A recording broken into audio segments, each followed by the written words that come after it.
अस्सलाम वालेकुम friends, welcome back to my YouTube channel. Friends, आज की वीडियो में मैं आपको बताऊंगी कि अगर आपके पास कोई तस्वीर है तो उसकी तमाम तर डिटेल आप कैसे हासिल कर सकते हैं, जैसे कि कैमरा की तमाम सेटिंग की तमाम तर इंफॉर्मेशन और उस पिक्चर को किस ब्रांड के मोबाइल में कैप्चर किया गया या कौन सा मॉडल था, इसके अलावा फ़ाइल का नाम क्या था, साइज़ कौन सा था, इसके अलावा डेट कौन सी थी जिस डेट को वो पिक्चर कैप्चर हुई और टाइम क्या था, और इसके बाद लोकेशन के उस पिक्चर को किस जगह पे कैप्चर किया गया।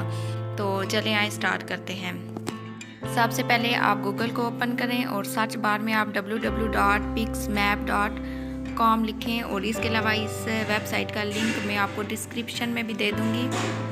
इस लिंक को ओपन करें और यहाँ फ्रेंड्स, आप पिक्चर को अपलोड करने से पहले की फ़ोटो प्राइवेट पे टिक ज़रूर कीजिएगा ताकि आपकी पिक्चर जो है किसी भी साइट पे वायरल ना हो। यहाँ से आप पिक्चर को अपलोड कर दें।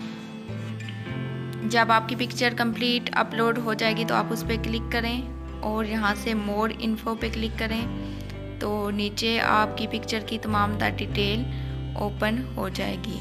आपको अगर मेरी वीडियो अच्छी लगे तो मेरी वीडियो को लाइक और कमेंट ज़रूर कीजिएगा, और मज़ीद ऐसी इन्फॉर्मेटिव वीडियो के लिए मेरे चैनल को सब्सक्राइब कीजिएगा। Thank you for watching.